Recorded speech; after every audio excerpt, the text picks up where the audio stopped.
We come into the last session for today. Hope you still have energy to be able to participate in our open discussion.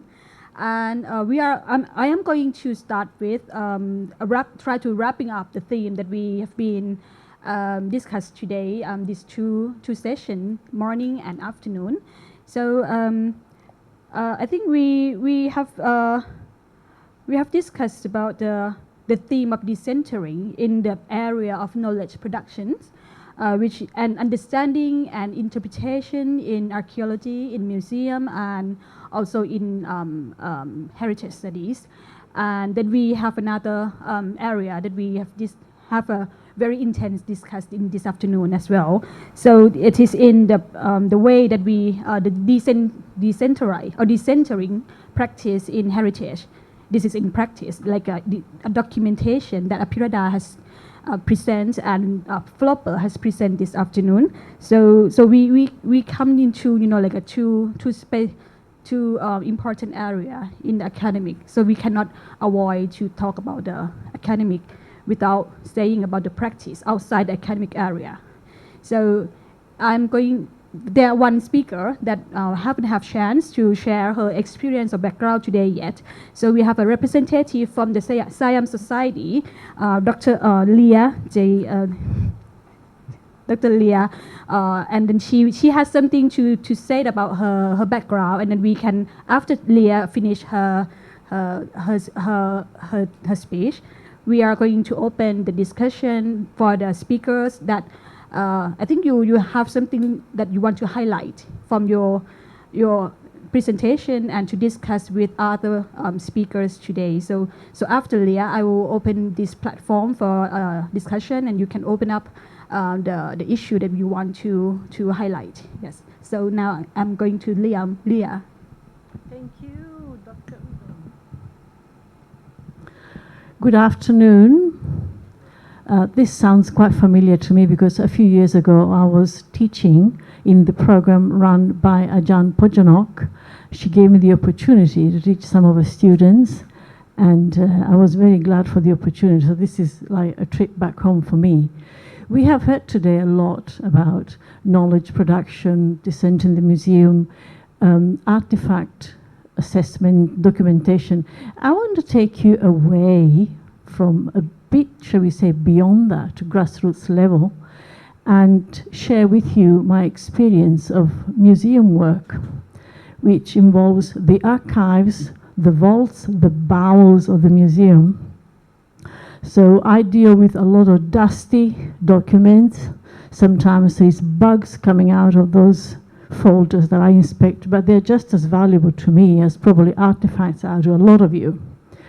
So I want to share with you details of the work I have conducted for the last 7 years. Many of you know me as someone who likes to discover unknown locations populated with megalithic jars in remote corners of Laos, or writing about gender archaeology. However, since 2017, I have also researched other aspects of French Indochina's archaeology, which have acquired interest and exposure in modern times, where repatriation and restitution are finally being addressed. My own search started through the study of legislation enacted by the French colonial government in the Protectorate of Cambodia, which was indirectly ruled until independence in 1953. Cambodia's colonial government enacted several pieces of legislation starting in February 1923, allowing the French Research School, or the FAO, École Française d'Extrême-Orient, to sell to the general public, as well as to institutions around the world, works of art which, in the opinion of the French at the time, lacked artistic merit or held no appeal for institutions like museums or art galleries in the region. These objects were sold from the present-day National Museum in Phnom Penh, sometimes for very low sums of money, like a few dollars at the time. You can imagine a Devata from Banteay or from Angkor Wat or an Apsara say, yeah, sell, we got so many of them anyway. So they were selling them for very low sums of money. Ostensibly, the income from the sale of these artifacts would fund conservation work on Cambodia's monuments. Sometimes I think of it as, I don't know if you're aware with this expression, robbing Peter to pay Paul. Over the years, Khmer artifacts were also sold not just from the Phnom Penh Museum, but also from hotels and bungalows in Siem Reap. They were just selling. There was Khmer art for sale pretty much everywhere. The museum in Phnom Penh, hotels in Siem Reap, and bungalows in Siem Reap. In 1929, the French also enacted legislation allowing the sale of ancient objects originating in Annam, the central part of Vietnam. When the French left Cambodia in 1953, they took vast amounts of administrative documents to France with them.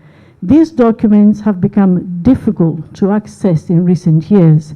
With the drive now for repatriation, restitution, and trying to get to know what has been sold to whom and where did it come from, these documents have become uncomfortable for the colonial authorities of the time.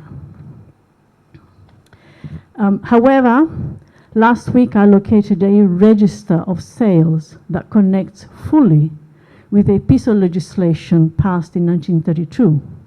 This register contains information for dozens of sales shipped from French Indochina to private individuals and institutions in France, Belgium, and even London. Numerous of the sales were also made to French citizens resident in Indochina. There is also an entry for a Khmer statue sold to the Khmer Museum in Paris. The Khmer Museum received dozens and dozens of ancient Khmer objects starting in 1927. In fact, initially there was a vast shipment of 53 objects, and this was followed by many more objects up until the 1930s. Although the items shipped to private individuals and collectors may be difficult to verify in their present setting, there is scope for conducting research about items which are now in museums or art galleries. From a police report a few years ago, I also came across details about a famous Khmer divinity that ended up at the Cleveland Art Museum in the US. The item in question had been stolen by a gallery owner when he visited Cambodia in 1919.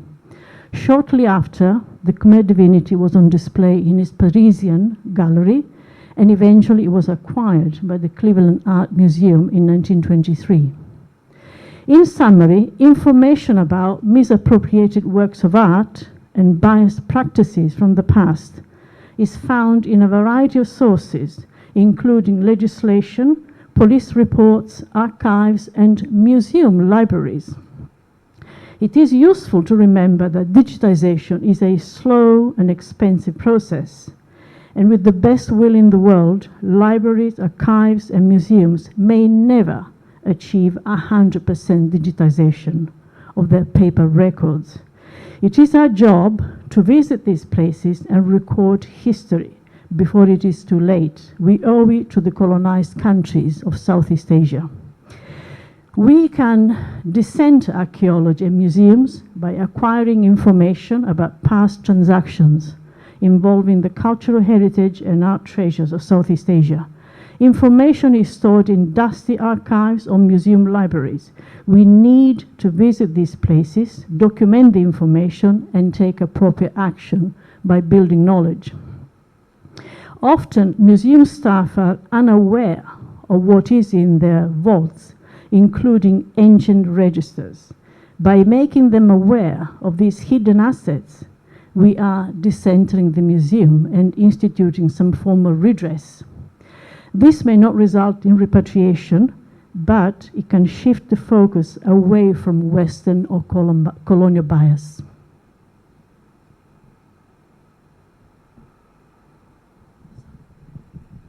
Thank you, Leah. I thank you for raising this issue that we have been touched upon today. It is the theme of restitution and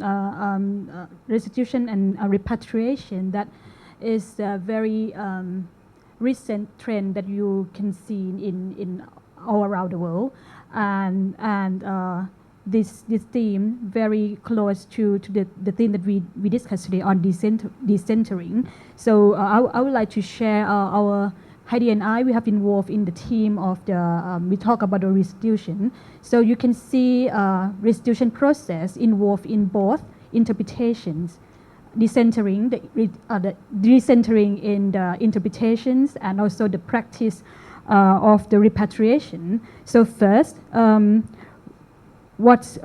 we talk about the restitution, we have to ask about when and who that objects should be returned to. It should go back to the country, and if in the country, is it belong to the government or it should go back to the local communities? And how, in terms of how the object should be displayed, it should be displayed in a national level, in a national narrative, or it should go back to the local interpretations. So it involves the complex dialogue between practice and reinterpretations of the object, right? So thank you for raising this issue that we have not discussed today yet. And Heidi, do you want to sharing or discussing on this opening theme that I think this is very important trend, right? Restitution and the museum role in terms of rethinking about the role of the curator, the role that the objects has an impact on us as a curator. Yeah, I mean, we're looking at the moment quite a number of objects being returned to Southeast Asia, to Cambodia particularly, to Thailand, to Vietnam. And in most cases, I think I generalize, but most cases, they're going back to the national museums of those countries. Why is that? Is there an easy answer?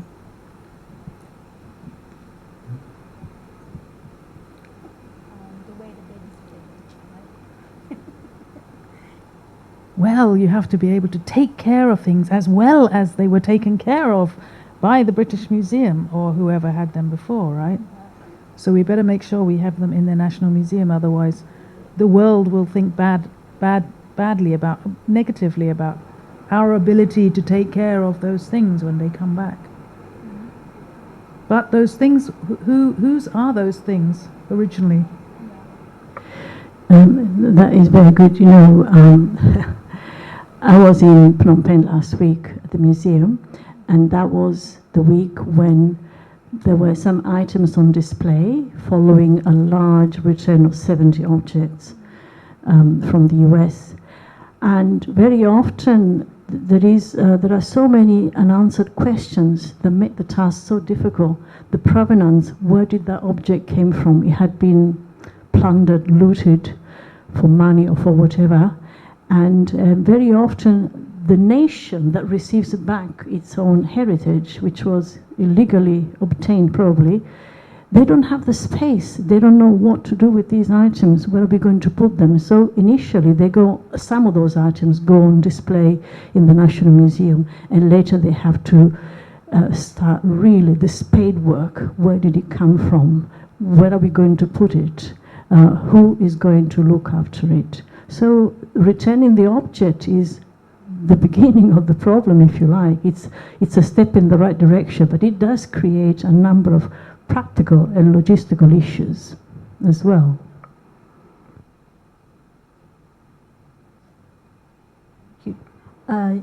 And you said about, and you mentioned about the documentations. I think the way that when we talk about the restitution, one thing that involved is that if the objects was returned, then it should be original, authentic one that displayed in the national museums, or return the original one back to the local communities, and keep the 3D or new technology, like you have a copy one and put in the National Museum, or it should be go to the communities. So I think this is involved in documentation, that project that Apirada has present us. So do you think that I'm not sure that if your team has discussed about this authenticity and documentation that can be served in this tension between where the original or authentic one should be kept, should be displayed, and your project can be involved in that or not.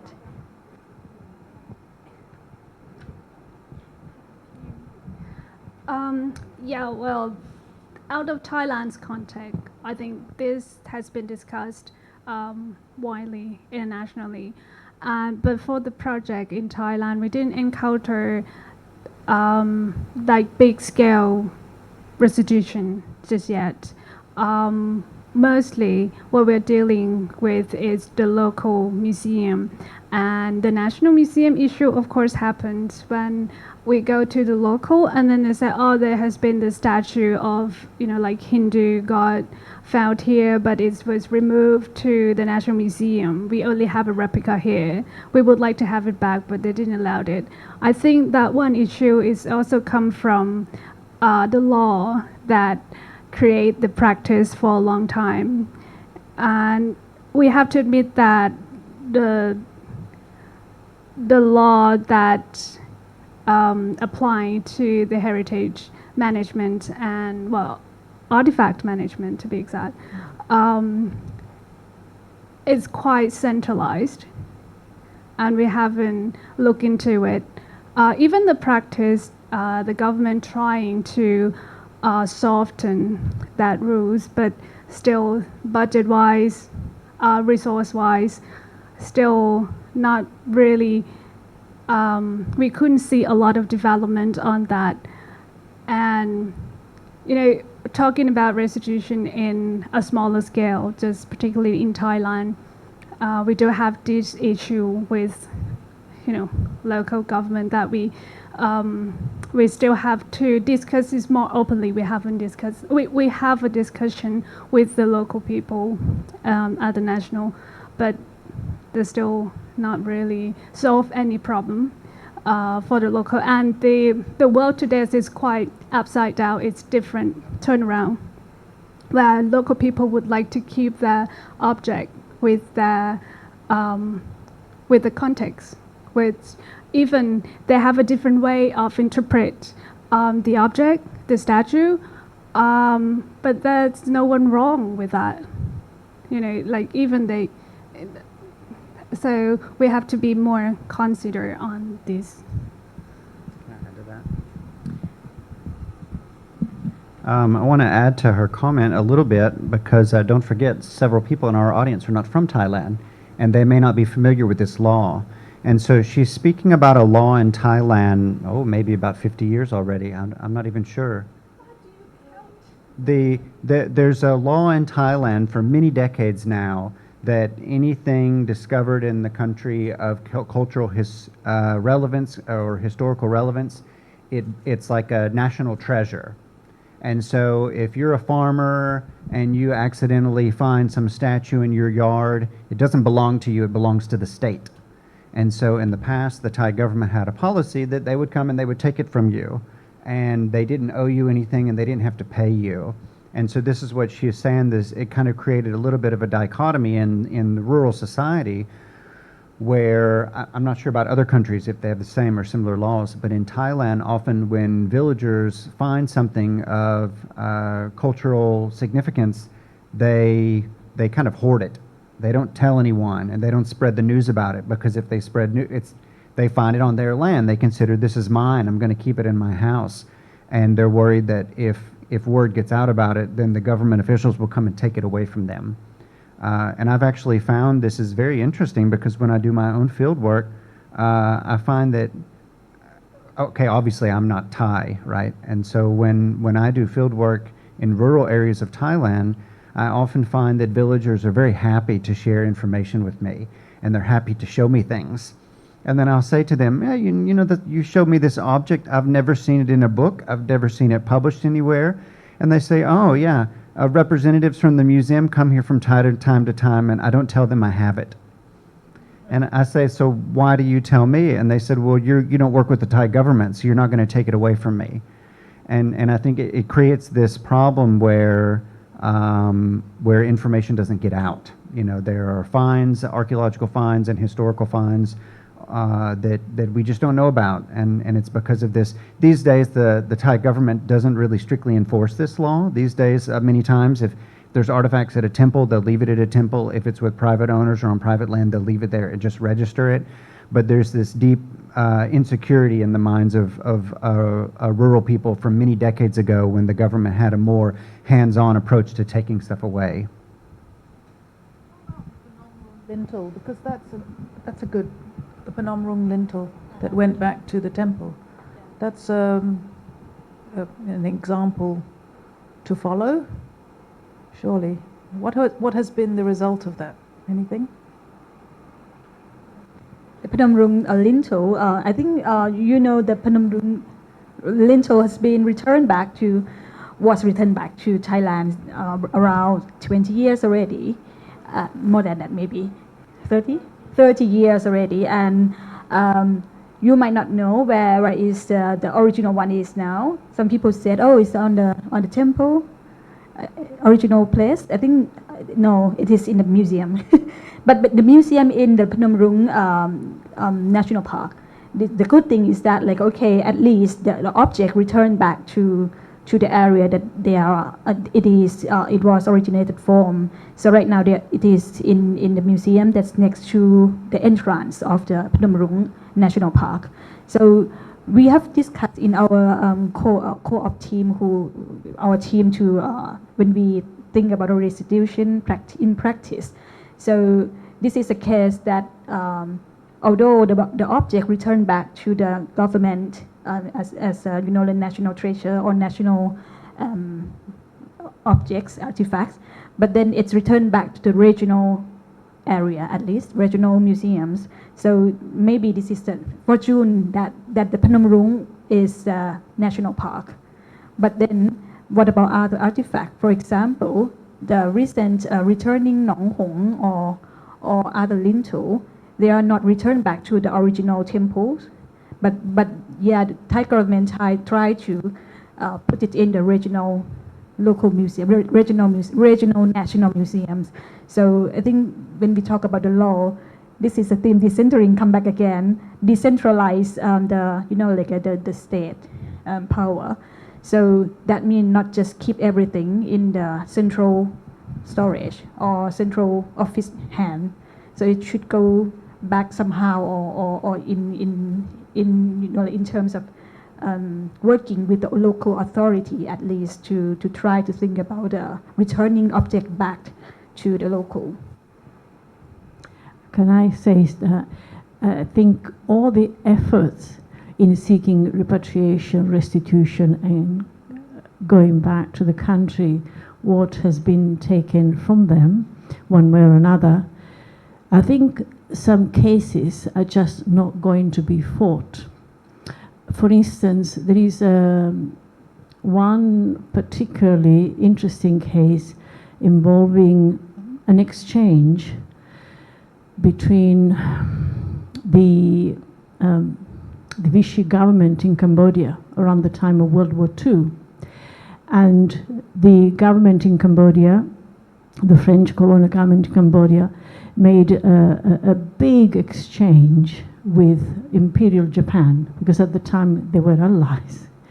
So there were around 56 objects, massive crates of objects shipped to Japan. They arrived in Japan in January 1945, I believe, and in exchange, Cambodia was supposed to receive some ceramics and etc. That is always going to be a lost cause. I actually have a complete list of what Japan received, and they are very beautiful artifacts going back to the 9th, 10th, 11th centuries. That is never going to be fought, because it was an exchange. You didn't give us anything, we gave you something in return. So I think the efforts should be towards the cases where there is definitely ground for seeking repatriation and restitution on the basis that there was no exchange and maybe the objects were illegally obtained. Thank you. I think I'm going to open for the audience to be able to participate in. But before, I think I will ask you if you want to raise some issues that we've discussed today about the theme in the archaeology and heritage and museums that you think we should consider that this is going to be our new direction that we should maybe try to decentralize the practice and knowledge production that you think this is very important thing that we should try to think about it. Hunter, want to go first or Puk? Your turn first. All right. Speaking about, I turned on. I'm actually going to tie this back to the topic of repatriation, about decentralizing. And I don't want you to misinterpret me. I am in favor of repatriation because I believe if there are objects which represent a country's history and its heritage, then that country has the right to claim their objects back. But I just want to play devil's advocate for a moment. I want you to think opposed to repatriation because there is a slight downside to repatriating everything. It's the exact opposite of decentralization. What you're doing is you're taking all of your stuff which is scattered everywhere around the world and you're pulling it all back to one place. And again, I support repatriation, but I've spoken with several people who don't support repatriation, and some of them have raised some very valid points. I'll give you as an example, I have a friend who's an art historian in America. She's Thai, but she was born in America. So she's a transnational Thai. And she said that when she grew up in America, the only thing she knew about Thailand was the art that she saw in the museums in America. And the only reason she studied Thai art was because of the pieces she saw in museums in America. And I know several, even myself, I'm from a very rural part of the United States. And the only things I ever knew about Asia growing up were the things I saw in museums. So I want you to think for a moment, in some museum in this city or in that city in the world, that they have Asian collections and they have some art from Thailand and from Cambodia and from Indonesia and from here and there. Those objects are the only thing that people in that place will see or learn about your country or your culture. And so, in a way, these days in Thailand, there's a big talk about soft power. I assume in other Southeast Asian countries it's becoming a hot topic also. Again, I'm not opposed to repatriation, but when you go around the world and you find all the art from your country and you demand that it come back, you're kind of cutting off your own access to soft power. You know, you're trying to not decentralize, you're trying to bring everything back home, which in a way, it's good for your national heritage, but in a way you're missing that opportunity for people in other parts of the world to see your heritage and to learn about your country as well. So just something to think about. Ooh, criticism. Yeah, but for me, I think I would like to emphasize on collaboration, which is for me is a core for documentation, talking to people, knowledge sharing, knowledge generate, creation. We have to work together whether we like it or not.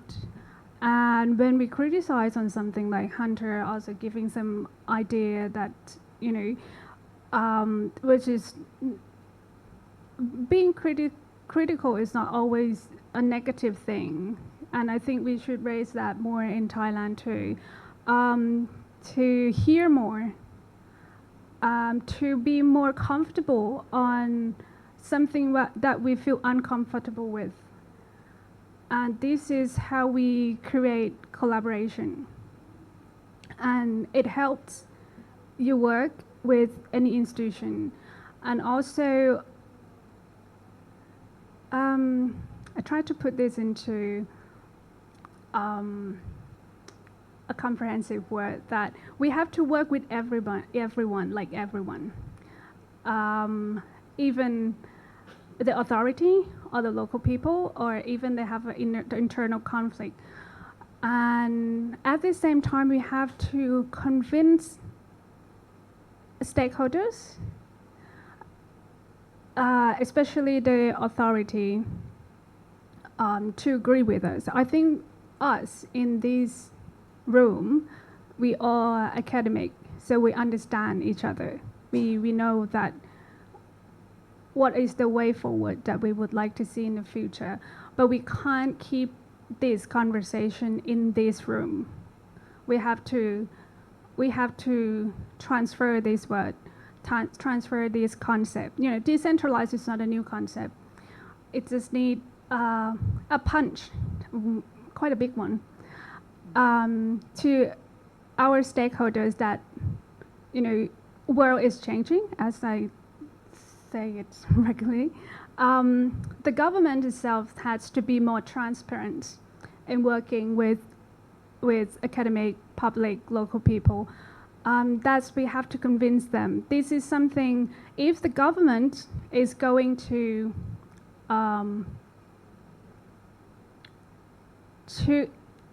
encourage local people to work with them and to be that favor, transparency will be something that would create the environment that people would like to work with you. So this is an idea that I think we should emphasize this on the government level more, if we can. Real slowly. I'll just say something, a few words. Most of the people in this room are incredibly fortunate not to have been colonized by a foreign power in the recent past. But I hope you will spare a thought for French Indochina, Laos, Cambodia, and Vietnam. Now, many of the people working in the museum in these countries are very committed, very talented people with a range of skills. But they all tend to be rather young, a lot younger than myself, and many of them, unfortunately, do not have sufficient French language skills to even look at what is in their vaults, in their registers, in their books, in their documents. So before advocating that restitution, repatriation is something that should be taken with a pinch of salt or something to be meditated about, I think we should at the very least give the opportunity to these staff people, to these officers at the museums, to know what the transactions were taking place on their behalf during colonial times. And then it's up to them to decide which way to go forward. But until that study has taken place, analyzing the documents, what was sold, exchanged without their knowledge on their behalf, I don't think it's up to me or maybe anybody from outside to decide whether to advocate for restitution, repatriation. That should be their own decision after they know what was transacted on their behalf a century ago.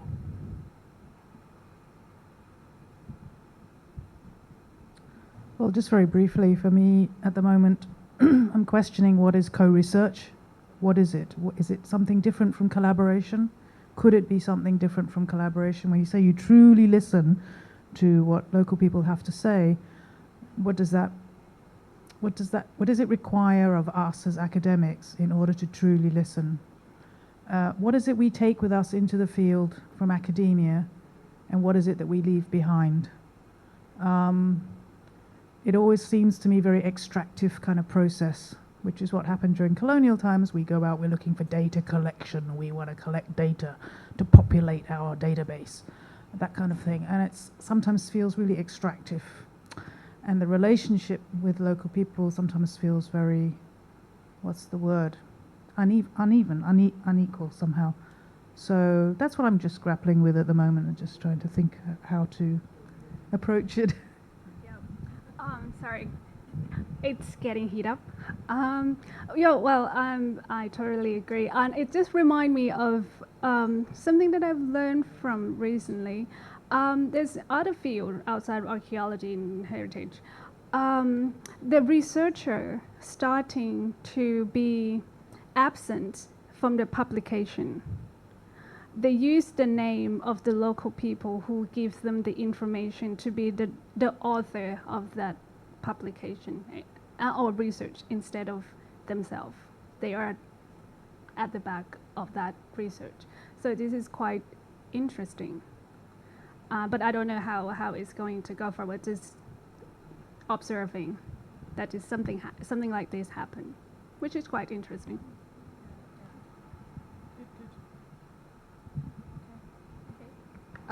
Okay, then now I think we can open for the audience. I think many of you want to participate. Maybe the case from Myanmar that you want to raise about contemporary situation and the theme that decentering repatriation. South Tulin.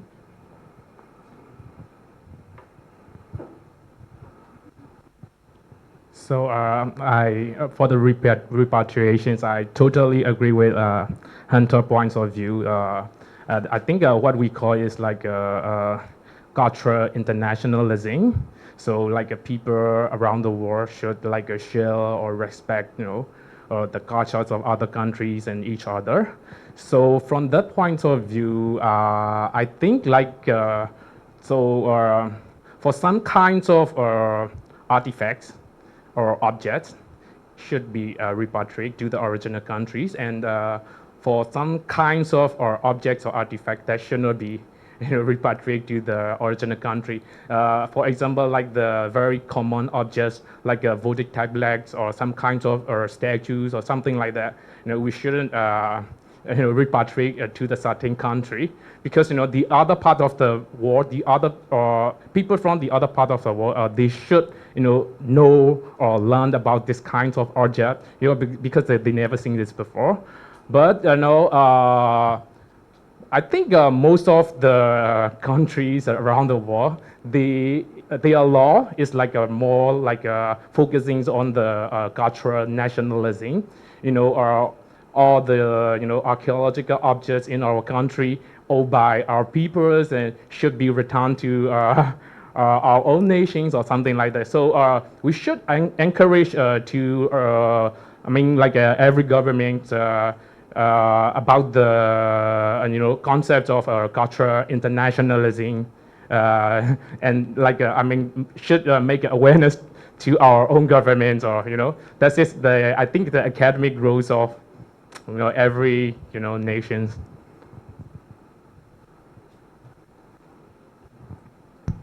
Thank you, Saul. He gave a case. Yeah, we know that the situation in Myanmar, and then we at least the objects outside the country can can raise some awareness of the global to realize that what happened, and then learn about the people outside their country. Yeah. So follow up with this Myanmar situation. This kind of the illicit trafficking of cultural property. It's happening in Myanmar. It's so worse, right? So Cambodia happened like 30, 40 years ago. Thailand happened like 20, 30 years ago.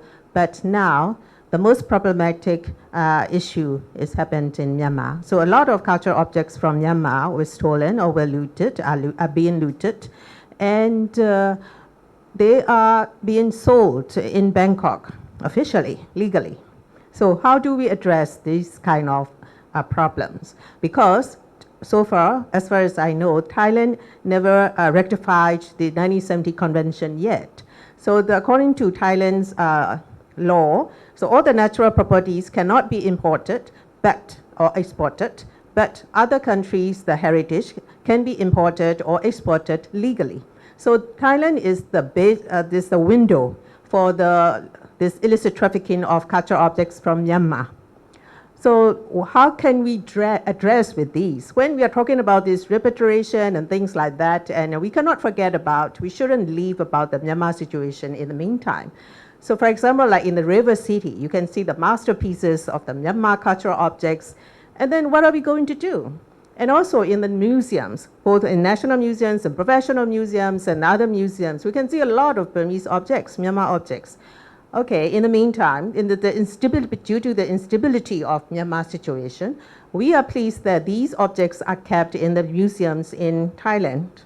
But I propose whether it would be good or not to plan like the museum policy for keeping these kind of Burmese objects in the meantime, in these difficult times in Myanmar. But when the country situation is coming back later, good, then whether you can start to think about this repatriation or restitution of these objects to the original country.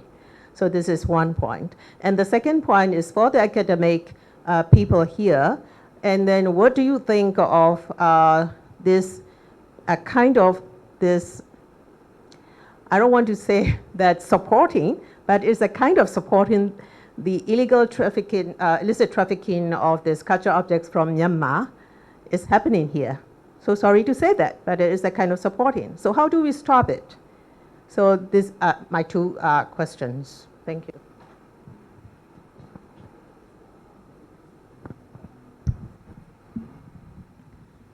It's a whole network of museums around the world that are complicit in the trafficking, in the trade.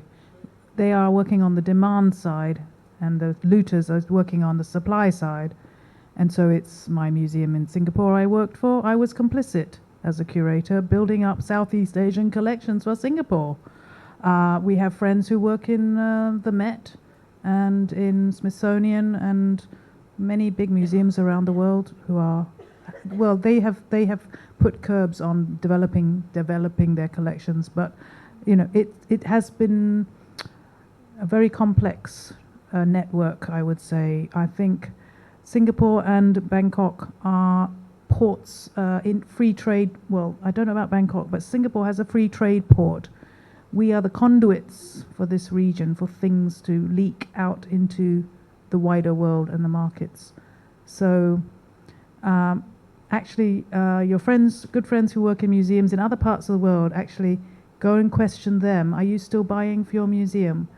Because, you know, dealers in Bangkok is just the tip of the iceberg. Sorry to say it. Yeah, I think I can. I want to respond some aspect. For example, we have a bilateral agreement between Thailand and Cambodia. So actually, this bilateral agreement is signed in terms of we will exchange or return back the objects between these two countries. And then I don't think we have with Myanmar yet. So because of the situation, and then we can aim to do that kind of bilateral agreement in the future. But then we return back to the discussion this afternoon about, or this morning, about the third party. We know the situation in Myanmar. We don't have, like an authority who concern much about the heritage. So this might be the time that we have to think about a third party who can step in and talk with the raise the voice. Like a book said, we have to listen and other voice.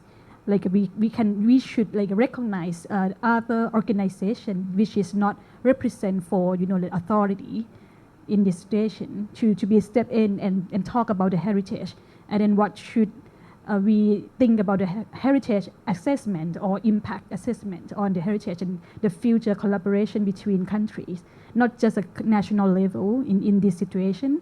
Maybe think about another organization which run by the academic and like NGOs or people who want to do on their way.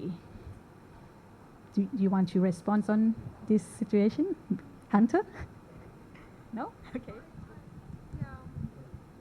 Well, it is a small thing. It seems like at the moment we can't do much on this situation. I'm so sorry about that. But one thing I think as academic, we have to keep researching, keep that information. So one day it will be, the evidence that your cultural object, your art, your, heritage was yours before. And yeah, well, in this world, digitization is easy. If you find something, in the shop and you just suspect you have that photographs and yeah, if it's allowed, yeah, and hope the situation will get better. Can I just say something about, unfortunately, misappropriation of artifacts is not something, it happened in the past a lot, but it's still ongoing. And a few months ago, I read an article by two American authors, one of whom had a long history of working in archaeology in Cambodia. And this author went on a grand tour of archaeological sites in Cambodia. They talked to the locals, they documented what they could. And then they came to a village near a big temple. I'm being deliberately evasive because I don't want to identify too much. But anybody who wants more information, please come and see me after the panel. So at the end of their grand tour, they were near a temple in a village. And a couple of the locals could see that they were interested or say, oh, you like that Devata, you like the temple. Yeah, we like it very much. Of course, they were not completely aware that these two American authors were on a documentation and investigation tour. So one of the locals said, look, let's cut to the chase. There's something you like, photograph it, bring me the photo, show me the item in situ, a month later it will be with you. That's how easy it is. So until we somehow can think of ways and means of cutting access, cutting off the supply side, I think is so crucial. This could be a losing battle. This could be an uphill battle that is going to take years and years and years to rectify. So that's how easy it is. Bring me a photo, a month later, it's in your hands.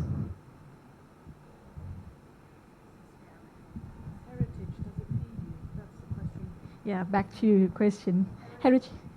Heritage, does it feed you? Yeah, if I go and cut and do something. Yes. I don't know. Yeah. Anyone want to discuss something or have a questions? We will still have time for like 5-6 minutes, right? อาจารย์พจนก Yeah, คุณหมอบัญชา yes ได้ค่ะได้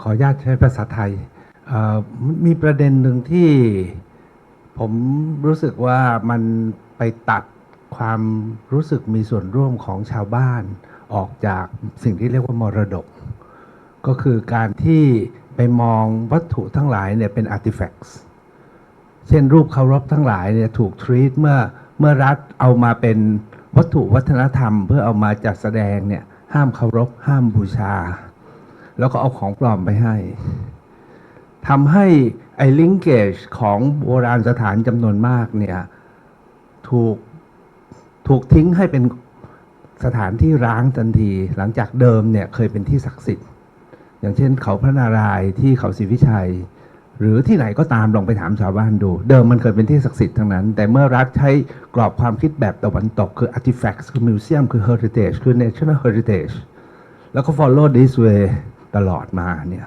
จนผมรู้สึกว่าชาวบ้านเนี่ยเลยขาดความรู้สึก sense of belonging ความเป็นเจ้าเข้าเจ้าของแล้วก็เป็นเรื่องของรัฐแล้วขณะเดียวกันเนี่ยเทพที่จะคอยปกป้องก็หายไปสุดท้ายชาวบ้านก็รูทกันสิเพราะว่าของดีรัฐเอาไปเข้ากรุเข้าคลังหมดแล้วเราก็หมดอันนี้ผมคิดว่าเป็นอันหนึ่งอาจจะเป็นประเด็นนะฮะที่ถ้าเราคิดกันให้ลึกๆเนี่ยมันจะดึงกลับมาได้ยังไงแม้กระทั่งรูปเคารพที่อยู่ในพิพิธภัณฑ์เนี่ยรัฐก็ห้ามเคารพห้ามบูชาใช่ไหมฮะเคยมีคนพยายามจะเข้าไปไหว้ก็ห้ามพี่น้องเขมรเคยเข้าไปรำกันที่เดอะเมทครั้งหนึ่งก็ถูกไล่ออกเพราะว่านี่คือมิวเซียมผมว่าอันนี้เป็นการตัดบางอย่างที่ทำให้ความรู้สึกร่วมและผูกพันมันหายไปไหมขอบคุณค่ะ so I'll translate okay so คุณหมอบัญชา raised the issue that like one thing that we have to think about when the local people not really has the memory or connection with the monuments like ancient sites or artifacts, ancient artifacts that was a religious object before, because I think this is the dominant of the archaeology discipline, that we try to explain in terms of academic that, okay, this monuments is dated back to this civilization or these centuries, and this is just ancient monuments or artifacts, but there is no meaning on the cultural dynamic or cultural dimension. For example, this is a religious object, but for academic explanation, that long time is going to start to dominate the area to explain about the object is that, oh, this is the artifact with no memory, with no cultural meaning. This is artifact, dating style, art style, or yeah, that's in the chronology. So this is the issue that Kun Mo Bansha raised, that maybe we have to rethink about the thing that Hunter talked about, the roles of archaeology and theory this morning, about there are various approach of archaeology to study the material or interpretation and interpret the objects. But then are we aware of the local theory, local knowledge, local epistemology enough to think about what we have done with the objects or ancient objects? You want to rest? To go just a bit further of what Dr. Bancha was saying, for those of you who don't understand Thai, he was speaking about a loss of religiosity to these objects also. He spoke a lot about a specific site, like let's say a hillside, and in the past there were broken fragments of Buddha images, or there's a statue or something, and in the past villagers still would have gone to this site and burn incense and bring flowers and have offerings, and even up to the modern period, locals might still treat the site as a active religious site. And then when the government comes in and takes away the statues and puts them in the museum, and you go to the museum, you can't pay respect to it in the museum. And collectors come in and ask for locals to take objects and to take them out for the private art market. And through this process of removal, it kind of like sanitizes the site. What used to be a religious site has become just an archaeological site. And worse than that, in many cases, he was saying that the site that was like a dense archaeological site becomes a site of ruin, where there's not much there because anything of any significance was already taken off the site. And he was asking, is there any way to kind of to bring this back? You know, even if we were to take objects and move them back, for example, from the national capitals and take them back to the archaeological sites, is there any way to reinfuse that the sense that the local sentiment of the villagers in that area about the cultural and religious meanings of these sites?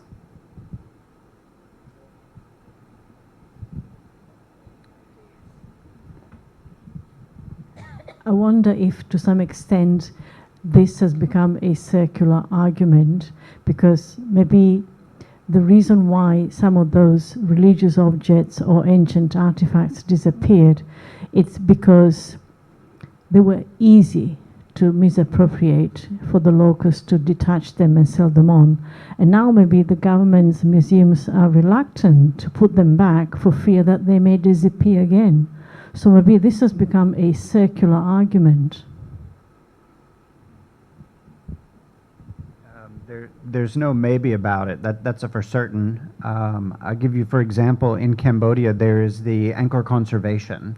Angkor Conservation is basically like an artifact storage facility. To say an artifact storage facility doesn't quite get it. It's huge. It's absolutely massive. It's many buildings. It's a complex of buildings, and every building is just packed with artifacts. And I've even spoken with him there. Oh, okay, why are all these artifacts here? And they said, oh, it began since the French period. They were pulling artifacts off and putting them here, and after the Khmer Rouge period, taking artifacts and putting them here. And I ask, oh, what's the long-term goal? Are they going to take them back? And they say, no, we can't take them back, because many of the artifacts in here have already been recovered after they were stolen. And they don't want to take them back, because as soon as you take it back to the site, it will be stolen again.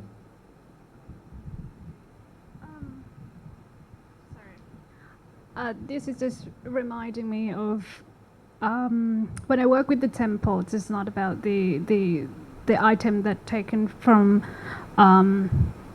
the government, but this is the case scenario that when the temples close, their collection prohibits access, a lot of things gone missing and no one know what it has gone missing.